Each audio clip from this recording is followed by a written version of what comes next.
말씀의 제목은 하나님의 마음이라는 제목으로 함께 은혜를 나눠보겠습니다. 지난 금요일 날요 새벽에 이제 교회에서 제가 기도하는 중에 요즘에 대강절을 보내고 있잖아요. 그래서 오늘은 이제 두 번째 이제 대강절을 주일로 보내고 있는데요.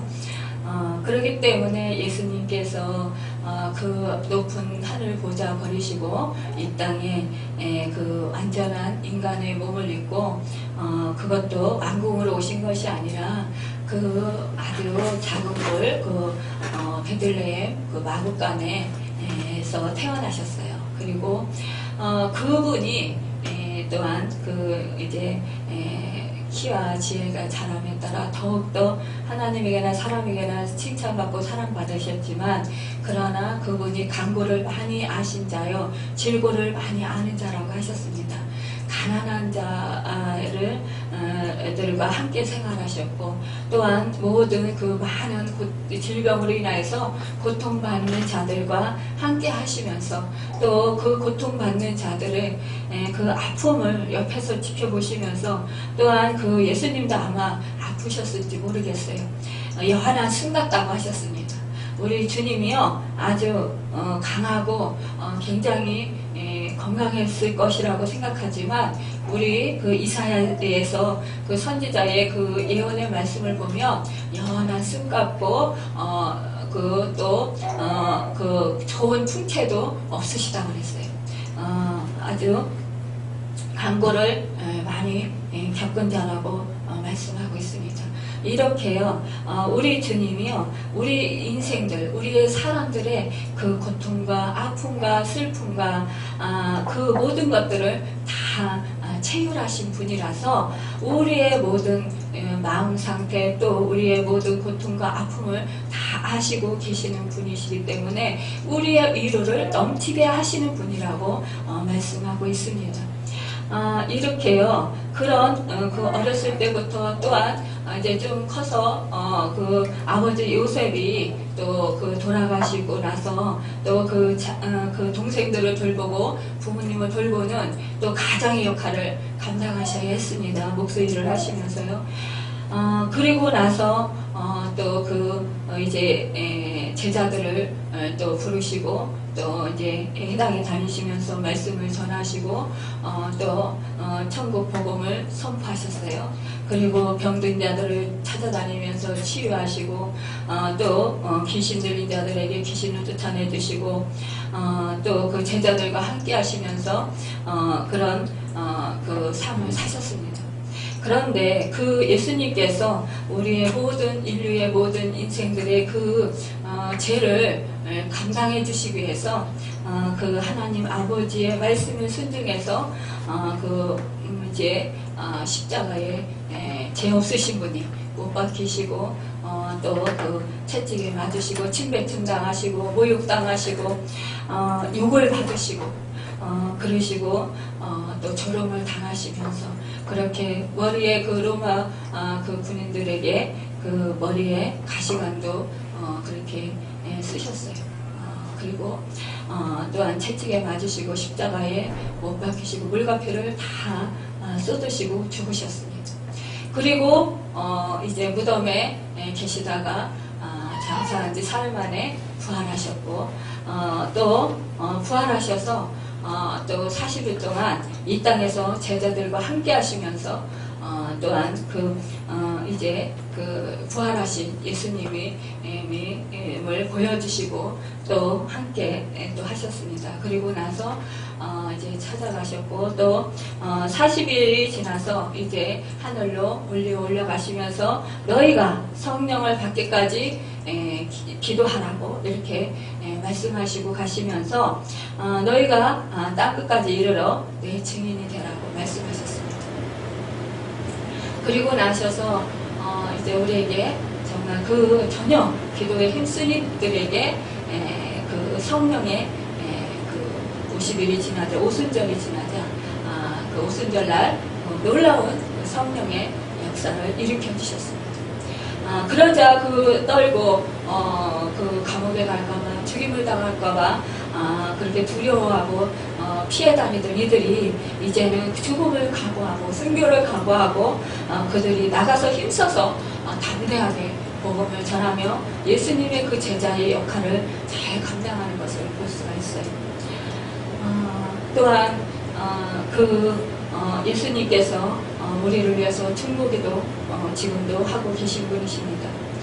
이런 사건들을요 묵상을 하면서 제가 이제 기도를 하고 있었습니다. 그럴 때에 주님의 그 십자가에 그 못 박히신 그 모습이 제 눈앞에 선명하게 보였어요. 그러면서 지금까지 지내온 것이 모든 것이 다 주님의 크신 은혜인 것을 깨달으면서 더욱더 감사했습니다. 얼마나 우리 인생은 너무나 연약한지요. 조금만 우리가 살아가면서 힘들고 고통스러운 일이 있고 또 우리가 정말 실망스러운 일이 있으면 우리는 좌절하고 낙심하게 됩니다. 그래서 주님을 찾기보다도 그 문제에 묶여서 우리가 가슴 아파하고 절망하고 또 원망하고 불평합니다. 그런데요, 하나님의 은혜를 깨닫고 그 나를 살리려 그 십자가에 못 박히고 그 피 흘리시고 그 욕을 받으셨던 그 주님을 생각할 때에요, 오히려 지나온 그 고난이, 오히려 그 넘지 못할 것 같은, 그 오르지 못할 것 같은 그 높은 산과 같은, 또 골짜기와 같은, 또 어둠이 터널을 지난 것 같은 그런 아픔과 그런 고통과 그런 실패가 오히려 그것이 저에게 유익이 되었던 것을 깨달아 알게 되었습니다. 그 고통과 그 병마로 인해서 그 아픔과 그 또한 그 물질의 고통으로 인해서 그 어려움, 그런 것들이 오히려 하나님의 그 은혜를 깨닫고 하나님의 사랑을 깨닫는 그런 계기가 되었다는 것입니다. 예전에요, 제가 그렇게 많이 아플 때 하나님, 저 이제 천국에 데려가 주세요 라고 기도했을 때 하나님께서 저를 데려가시지 않는 것에 대해서 저는 이해할 수가 없었어요. 그런데 이제 하나님께서 데려가시지 아니한 것이 하나님의 뜻이 계셨던 것을 볼 수가 있습니다. 또한 하나님께서 저에게 사명이 끝나지 않았기 때문에 데려가시지 않으셨지만, 제가 그 고통스러워할 때 하나님께서 어느 때보다도 가장 함께 하셨고 가장 가까이 있으셨던 것을 하나님께서 가르쳐 주셨어요. 우리 하나님의 자녀들은 이렇게 하나님께서 고통 당하는 그 자녀들에게 더욱더 관심을 가지시고 더욱더 관심을 가지신다는 것입니다. 눈을 떼시지 않는다는 것이에요. 우리가 스데반이 복음을 전하다가 많은 사람들 하여금 돌을 맞고 순교하게 되었을 때에 우리 주님께서 벌떡 일어나셔서 그 스데반을 바라보고 있었어요. 우리 주님께서 그 스데반을 구해주실 수 없으셨겠습니까? 그런데 우리 주님은 그 순교하는 그 모습을 보면서 안타까워하면서, 그러면서 그 스데반을 웃는 모습으로, 인자한 모습으로 그를 바라보면서 응원하셨던 것을 볼 수가 있습니다. 우리 주님께서요, 십자가를 지시지 않을 수 있었습니다. 그러나 우리 인류의 영혼을 구원하시기 위해서 기꺼이 그 십자가를 지셨습니다. 그때에 우리 하나님 아버지께서는 그 아들을 건져주실 수 없으셨을까요? 그 아들을 못 박는 자들에게 하나님께서 호령 한마디만 하셔도 그들은 다 혼비백산해서 아마 뿔뿔이 다 흩어지면서 정말 벌벌 떨면서 하나님 앞에 용서해달라고 또 숨었을지 모르겠습니다. 아마 숨이 멎어가는 그런 정말 그 두려움과 그 떨림이 있었을지 모르겠어요.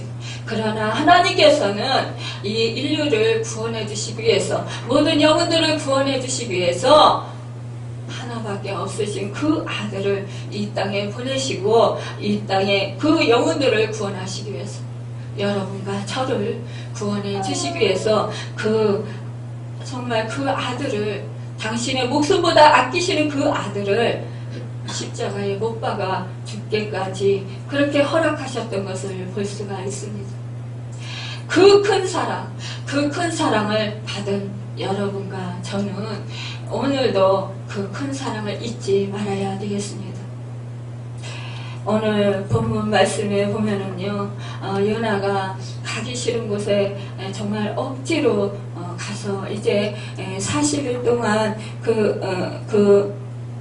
40일이 지나면 니느웨가 무너진다고 미쳤습니다. 그런데요, 이 니느웨가 무너진다고 이렇게 미쳤을 때 이 요나가 정말 이 이스라엘 나라를 괴롭히고 또 그 고통스럽게 하는 이 나라, 이 아수르를 아마 구해주고 싶은 마음이 전혀 없었습니다. 이 요나는.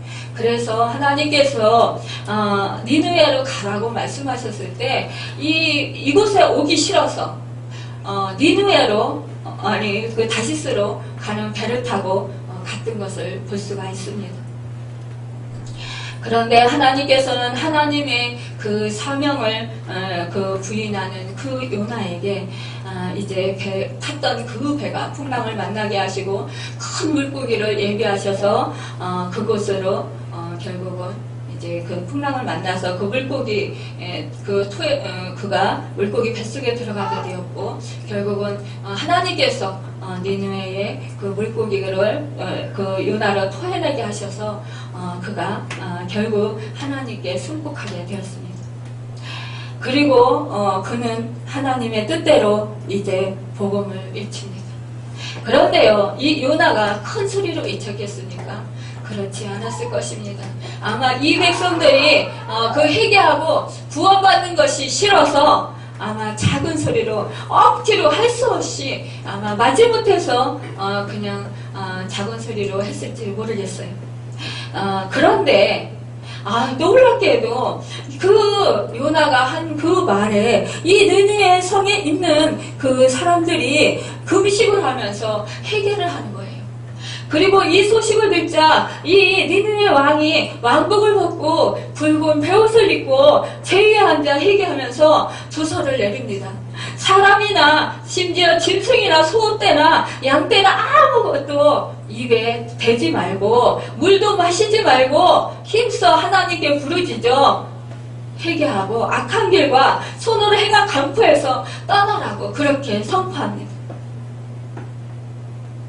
그런데요, 놀라우게 이렇게 하나님께 이들이 회개했을 때 하나님께서는 이들에게 재앙을 내리시지 아니하시고 이들에게 그렇게 하나님께서 구원해 주시는 것을 볼 수가 있습니다.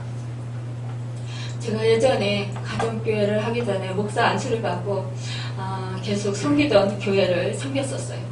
그때 새벽기도 할 때 새벽기도에서 말씀을 전하면 목사님께서 이 말씀을 요나의 말씀을 전하셨어요. 그때 이 말씀을 듣고 제 말씀으로 정말 가슴을 울렸습니다. 그렇다. 그래, 나는 용기가 없었어요. 저는 용기가 없었어요. 사실상 하나님께서 인도하셔서 목사 안수를 주셔서 안수를 받았지만 이제 교회를 개척해서 그 개척교회를 정말 말씀으로 하나님 성도들을 이렇게 선포하고 한다는 게 또 복음을 전한다는 것이 저에게는 큰 부담으로 왔었어요. 그런데 이 요나가 아주 작은 소리로 성의 없이 그렇게 미쳤을 뿐인데도 이 백성들이 다 금식하고 회개했다는 것이에요. 이 말씀을 들었을 때 그래, 내가 하는 것이 아니지 하나님께서 하시는 것이지. 제가 말주변이 없고 작은 목소리로 한다 할지라도 전한다 할지라도 하나님께서 택하신 백성들은 다 하나님께 회개하고 돌아올 것이다라는 그런 확신이 들었습니다. 그러면서 기쁨이 생겼고, 그러면서 이제는 가정교회 하는 데 있어서 부담이 사라졌어요. 그리고 가정교회를 시작하게 되었습니다. 하나님의 재앙을 피하는 길, 그것은 회개밖에 없습니다. 하나님께서는 회개하는 백성에게 긍휼을 베푸시는 분이십니다. 또한 긍휼히 여기시는 분이십니다. 노하기를 더디하시고 은혜를 베푸시기를 기뻐하시는 분이십니다. 하나님께서는 의인을 부르러 오신 것이 아니라 죄인을 불러 회개케 하기 위해서 오셨습니다. 니느웨가 회개하는 것을 보시고 하나님은 뜻을 돌이키시고 재앙을 내리시지 않으셨습니다. 우리 성도들은 하나님의 회개의 메시지를 선포했던 요나와 같이 이 사명을 감당해야 할 것입니다. 이 요나가요, 이 성이 정말 이제 복음을 전파하고 어떻게 되나 한번 보자. 그리고는 그가 서북 동쪽에 앉아 거기서 자기를 위하여 초막을 지었다고 했어요. 그런데 초막을 어떻게 자기가 그렇게 짓겠어요. 근데 아마 뭐 이렇게 바닥을 뭐에 깔고 뭐 이렇게 이제 엉성하게 뭐 이렇게 해놨겠죠. 그리고 이제 그늘 아래 앉았습니다. 그런데요, 하나님께서요, 너무나도 너무 은혜스럽게 박너크를 예비하셔서 요나를 더욱더 그늘이 지게 하시고 시원하게 그렇게 해주셨습니다. 그러자 이 요나가 그 박너클이 자기를 덮어져서 시원한 그늘이 되게 해주니까 너무너무 기뻤어요. 그래서 기뻐하고 있는데, 이때 하나님께서는 또, 벌레를 준비하셔서, 이튿날 새벽에 그 박너클을 갉아먹게 하신 거예요. 그러자, 어떻게 됐습니까? 이 박너클이 시들었어요. 그런데 해가 뜰 때에 하나님이 뜨거운 분풍을 예비하셨고, 해는 요나의 머리에 쪼이게 하셨습니다. 그러자 이 요나가요, 너무너무 뜨거워서요, 머리가 혼미해졌어요. 우리가요, 이 중동지방이 얼마나 또 뜨겁고 덥으니까 모래바람이 또 얼마나 또 강하게 일어납니다. 우리 한여름에요, 뜨거울 때 태양빛의 정오에 나가서 밖에서 좀 서 있어 보십시오. 정말 눈이 빙빙 돌고는 것 같고요, 머리 현기증이 나고요, 어지러워요. 앞도 잘 안 보일 때도 있어요.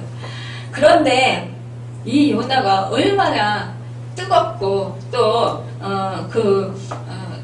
더웠으면 혼미해졌다고 했습니다. 그래서 너무나 혼미하고 기진맥진하게 되니까 이제 죽기를 청했습니다. 그러니까 차라리 사는 것보다 죽는 것이 내게 나았겠습니다. 이렇게 불평을 하고 있습니다. 참으로 그러면서 화를 냅니다. 우리도요, 우리가 갖고 싶은 거, 원하는 거, 그런 거 갖지 못하면은요, 화를 내요. 분노를 내요. 그리고 짜증을 내요. 그리고요, 우리가요, 또, 몸이 아파 보십시오. 또한 내가 감당할 수 없는 그런 문제들이 나를 힘들게 해보십시오. 차라리 죽는 게 낫습니다. 하나님 차라리 죽여주십시오. 하나님 차라리 데려가 주십시오. 뭐 별 얘기를 다 합니다. 하나님한테. 이대로 살 바에는 하나님 나를 데려가 달라고. 이렇게 원망하고 불평하고 또 화를 냅니다. 이 요나가 이러지 않습니까? 그러자 이 하나님께서요, 요나에게 이렇게 말씀하십니다. 내가 이 박너클로 말미암아 성내는 것이 어찌 옳으냐? 그리고 그렇게 말씀하십니다. 그러자 이 요나가 내가 성내어 죽기까지 할지라도 옳으니이다. 이렇게 또 어거지를 써요. 또 그러자 하나님께서 이렇게 말씀하십니다.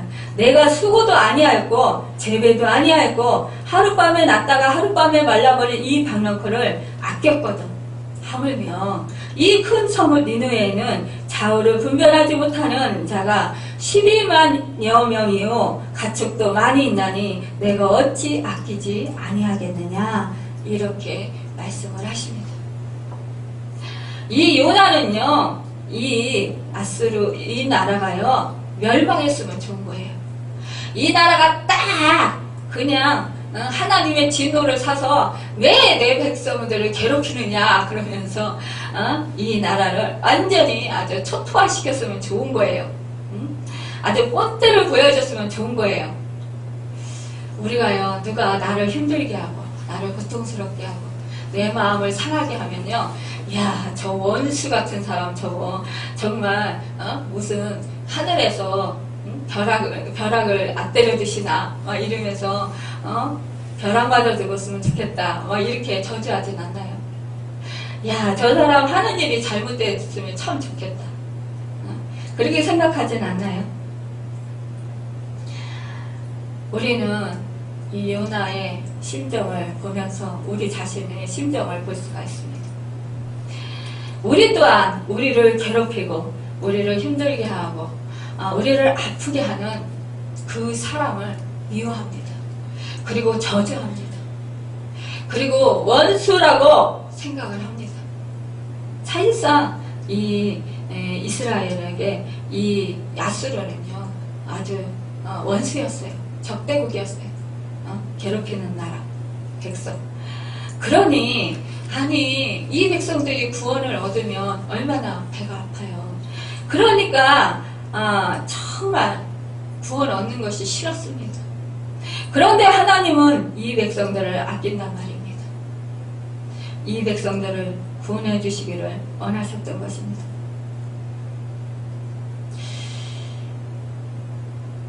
이렇게 자기를 위해서요.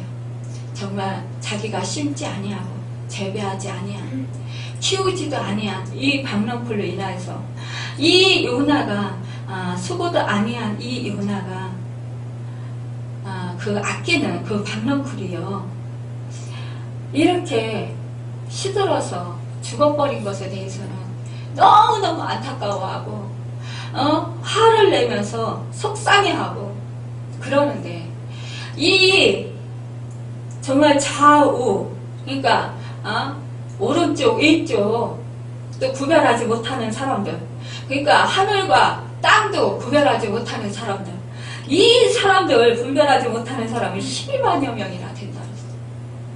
이 생명을 하나님께서는 아끼는데 이 요나는요 이 사람들이요 자기 나라를 괴롭히는 사람들이라 해서 죽었으면 좋겠다라는 거예요.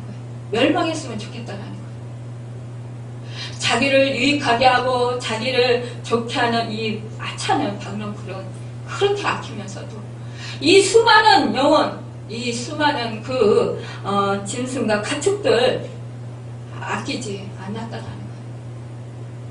오히려 그것들을 멸시했다라는 거예요. 여기서 우리는 하나님의 아버지의 마음을 볼 수가 있습니다.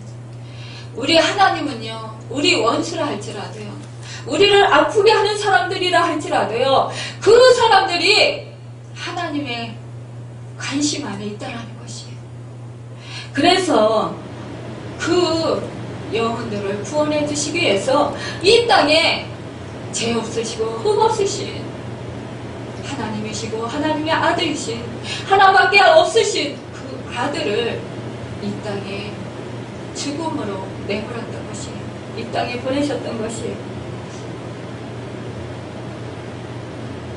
우리는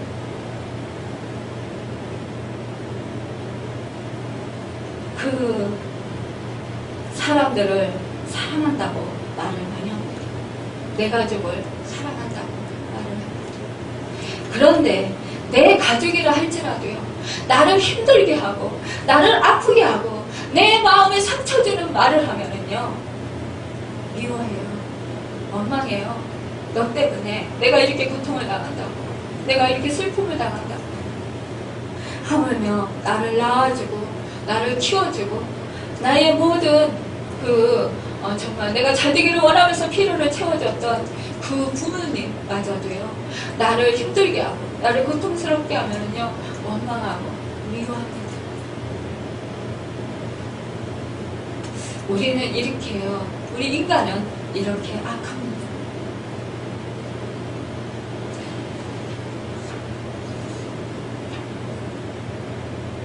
내가 편하면 사랑하고, 내게 유익하면 사랑하고, 내게 이익이 되면 우리는 사랑합니다. 그러나 내게 조금이라도 불편하면, 내 마음에 조금이라도 맞지 않으면 우리는 영락없이 사랑하지 않습니다. 불평합니다. 누가 어떻다고 판단해버립니다. 얼마나 인간은 이기적인지 모릅니다. 이것이 육신을 가진 우리 인간의 모습인 것입니다. 이것은 저의 모습이고 여러분들의 모습입니다. 그런데요, 그 모습 그대로 살면 우리는 결국 멸망할 수밖에 없습니다. 왜냐? 죄의 삭은 사망이기 때문입니다. 그 모습은 죄악을 가진 인간의 모습이기 때문입니다. 그래서 우리 예수님이 오신 것입니다. 요나가 가졌던 편견은 하나님은 이스라엘만 사랑하셔야 한다라는 것입니다. 이스라엘 백성이 아닌 사람들, 하나님을 모르는 악한 사람들은 얼마든지 망해도 좋다는 것입니다. 하나님이 이스라엘을 사랑하신 것은 이스라엘을 통해 이방인들이 담대히 하나님 앞으로 나오게 하시기 위해서였습니다. 사람들은 내가 미워하니까 하나님도 미워하여야 된다고 생각을 합니다. 하나님은 그러나 아스르를 사랑하셨습니다. 하나님은 그가 무도한 죄인들을 사랑하십니다. 도둑과 깡패도 사랑하시고 생명을 아끼십니다. 불량배, 건달, 그들을 우리는 멸시합니다. 그들을 가까이 하기 싫어합니다. 그런데도 그들의 생명을 하나님은 아끼십니다. 우리는 창녀들을 볼 때 불쌍하기도 하지만 그들을 다른 사람들로 생각을 합니다. 그리고 그들을 멸시합니다. 그런데 우리 하나님께서는 그 창녀들의 생명을 아끼시고 사랑하십니다. 우리는 거지들을 볼 때 불쌍해서 동량은 주지만 그러나 그들을 내 생명을 아끼면서 내 생명을 주면서까지 그들의 생명을 아끼지 않습니다. 그들을 사랑하지 않습니다. 노숙자의 생명을 사랑하지 않습니다. 지난번에요, 하나님, 우리 교회에 하나님께서 택하신 백성들을 보내주십시오 라고 기도를 했었습니다. 그리고 제가 새벽 기도가 끝나고 나서 집에 돌아가면서 전도를 합니다. 그런데 우리 주님이 제가 택하신 백성들을 만나게 해주세요 라고 기도했을 때요, 그러면서 걸어가는데요, 제 마음 가운데 이런 마음을 주세요. 불구자나 또 거지나 또 노숙자들을 끌어모아라, 이런 음성을 주셨습니다. 저는 그 음성에 화들짝 놀랐습니다. 이런 말씀이 있습니다. 왕이 잔치를 벌여놓고 사람들을 부르러 종들을 시켰습니다. 그럴 때 정말 많은 사람들이, 어떤 사람은 소를 샀으니까 그 소를 시험해 봐야 되겠다고 못 온다고 그러고, 어떤 사람은 결혼을 했기 때문에 못 온다고 그러고, 어떤 사람은 또 이런저런 핑계로 못 온다고 합니다. 그럴 때 우리 그 왕 되시는 그 잔치를 벌인 주인이 말합니다. 나가서 불구자나 또 가난한 자, 그런 사람을 불러오라고 하십니다. 제가 화들짝 놀라면서 그 말씀이 떠올랐어요. 그런데요, 그 뒤로 제가 전도할 때요, 정말 놀랍게도 하나님이요, 한 번은 세류병원 앞에서 전도하는데 온몸에 그 담뱃불로, 담뱃불 자국이 막 지졌어요. 그래가지고 팔이며 손이며 얼굴이며 물 자국으로 빨갛게 그렇게 붉어져 있어요. 상처가 나 있어요. 그리고 상처들이 있어가지고 얼굴에서 피가 나고 술은 취해 있고 손에 비타민C 음료수 그거를 들고 있고 약국에서 나오더라고요. 그런데 제가 전도지를 주면서 예수님 믿고 구원 받으세요 라고 말씀을 드렸어요. 그런데 그분은요, 그거에는 별로 관심이 없고요. 자기가 굶었으니까 돈을 달래요. 그래서 제가 돈을 드리면 술을 드실 것 같아서 술을 깨고 저희 교회 오십시오. 여기가 우리 교회입니다 라고 설명을 했어요. 그러면 제가 밥도 드리고 돈도 드리고 하겠습니다. 그런데요, 그분은요, 자기가 거할 집이 없어서 노숙을 하다 보니까, 서울역에 가서 노숙을 하다 보니까 그 함께 노숙하는 형들이요, 자기한테 와서 담배불로 지진다라는 거예요. 처음에는요, 너무 뜨거워서 너무 고통스러워서 도망다녔대요. 근데 그 사람들이요, 붙들고 놓아주질 않으니까 그 다음서부터는 계속 그 불로 이렇게 지지는 것을 당하다 보니까요, 이제는 별로 그렇게 고통스럽지도 않다고 그렇게 얘기를 하더라고요. 그런데요, 그분이 제가 그때 돈을 주는 것이 옳은지 아니면 우리 교회에 모시고 와서 밥을 해드리는 것이 옳은지 모르겠어요. 근데 제가 감당할 수 있을 것 같지가 않은 거예요. 그래서 두려웠어요. 그래서 하여튼 저희 교회에 오십시오. 술을 드시지 말고 오세요 라고 말씀을 드리고 그냥 왔어요. 근데요, 그게 지금까지도 제 마음 가운데 그분이 예수님이었으면 제가 예수님을 거부한 것입니다. 너무나 회개되고 정말 하나님 앞에 죄스러웠습니다. 겉모습을 보고 저는 제가 판단했던 것입니다. 한 번은요, 아버지가 세림병원에 입원해서 세림병원에 가는데요, 그 세림병원 그 주차장 거기에요, 화분이 있는데 그 화분 위에 머리가 긴 여자분인데요, 헝클어져가지고, 그래가지고 그 화분 옆에, 그 나무 옆에 앉아있는 거예요. 쪼그리고 앉아서 머리를 푹 수그리고 그렇게 있는 거예요. 그 모습을 보고요, 제가 처음엔 사람인지 몰랐어요. 나중에 자세히 보니까 사람이더라고요. 그 머리가 헝클어져서 그 위에 그 나뭇잎 같은 게 막 붙어 있어서 그 사람인지를 모르고 인형인 것 같은 거예요. 그 쓰레기 인형, 어린 인형. 그래서 자세히 보니까 사람이에요. 이분을 깨워서 우리 교회로 데려가야 되나, 어떻게 해야 될지를 모르겠네요. 한참 서서 주님 어떻게 해야 되나요? 주님은 분명히 저런 사람들을 살리려 오셨는데 나는 겉에만 멀쩡하지, 속에는 저 사람들보다도 더 초라한 모습일 수도 있고 더 형편없는 모습일 수도 있는데 주님 어떻게 해야 되나요? 그러면서 제가 어떻게 이 사람을 도와야 될까요? 어떻게 해야 될까요? 이 사람을 제가 부축하고 가기에는 힘이 부족하고 어떻게 해야 될까요? 깨워야 될까요? 말아야 될까요?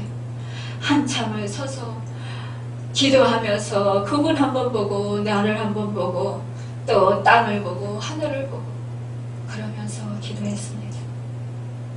그런데 이분이 깨어나질 않는 거예요. 흔들어 볼까? 깨울까? 어찌할까? 그러다가 주님, 저는 모르겠습니다. 그리고 그냥 지나갔어요. 근데요, 그 모습이 계속 떠올라요. 계속. 떠오르면서 저는 사랑이 없네요, 주님. 늘 사랑을 외쳤지만 큰 사랑을 받은 나라고 늘 감격하며 통곡하며 눈물을 흘리며 올 줄은 알았지만 주님, 제 안에 저 사람들을 끌어안을 수 있는 사랑이 없네요. 주님, 이렇게 저는 사랑이 없는, 보잘것없는 정말 그런 사람입니다. 그러면서 회개했습니다. 한 번은요, 전도지를 주는데요, 어떤 남자분이 정말 멀쩡하게 생겼어요. 그런데 시커먼 가방을 메고 가시는 거예요. 아침이라서 출근하시나 했는데요. 그분 가까이 갔을 때 예수님 믿고 구원받으세요 라고 말씀을 전할 때요, 복음을 전하는데요, 그분한테서요 노숙자의 냄새가 나는 거예요. 기괴한 냄새, 씻지 않아서 그 오물 냄새, 그 냄새들이 코를 찌르고 진동하는 거예요. 그 순간 저분이 우리 교회에 오면 어쩌나 그러면서 제 마음이 쿵 하고 내려앉았어요. 또 하나님, 제 마음이 이렇습니다. 제가 이렇게 악독합니다. 어찌합니까? 그러면서 또 회개합니다. 여러분 어떻습니까? 우리 주님은요, 창녀를 사랑했습니다. 우리 주님은요, 소외되고 병든 자들을 찾아가셔서 일부러 그들과 함께 하셨습니다. 우리 주님은요, 간음했다고 간음죄로 고소하는 그 여인의 편이 되어주셨습니다. 나도 너를 정죄하는 다시는 이 같은 죄를 범하지 말라고만 하시고, 누구든지 죄가 없는 사람들은 이 여인에게 돌로 치라고 그렇게 바닥에 쓰셨습니다. 여러분 자신을 돌아보시면 어떠십니까? 저는 이렇게 형편없습니다. 하나님의 하나밖에 없으신 그 생명을 내어주기까지 사랑하셨는데, 저는 제 부모를 구원받게 하기 위해서 모신다고 사랑한다고 이렇게 착각했지만, 그러나 정말 저를 힘들게 하고 그 병 때문에 저를 아프게 할 때, 저를 고통스러워할 때 저는 짜증을 냈고 화를 냈고 원망했습니다. 부모는 저를 아낌없이 사랑했는데, 제가 아플 때 아마 저를 업고 병원으로 뛰지 않았을까요? 제가 딸이 아파서 아는데, 제가 자신이 아픈 것보다도 자식이 아프니까요, 눈앞이 캄캄하고 아무것도 보이지 않아요. 먹는 것도 잊어지고 배고픈 것도 몰라요. 아픈 것도 몰라요. 제가 나중에 몸도 상하고 정말 정신적으로도 너무너무 힘들어서 온몸이 후들후들 떨리고 계단을 오를 수 없이 주저앉고 그렇게 쓰러질 때도 제 몸에는 상관하지 아니하고 자식이 건강하고 자식이 잘 되기만을, 자식이 정말 건강하게 잘 크기만을 소망했던 것입니다. 그래서 제 건강은 아랑곳하지 않았어요.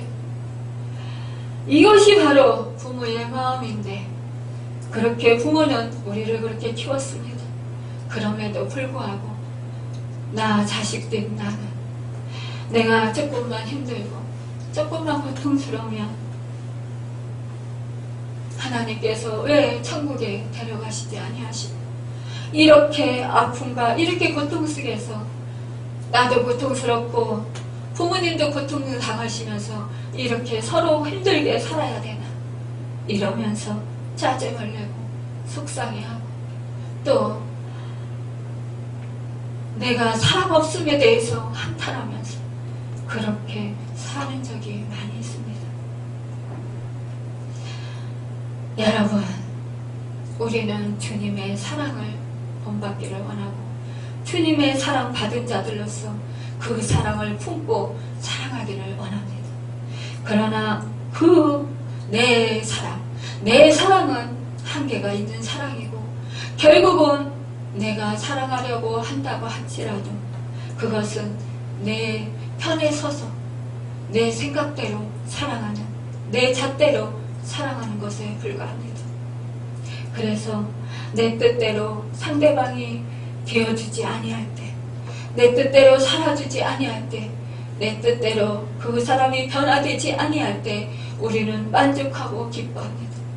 그러나 내 뜻대로 변화되지 아니할 때는 원망하고 짜증내고 불평합니다.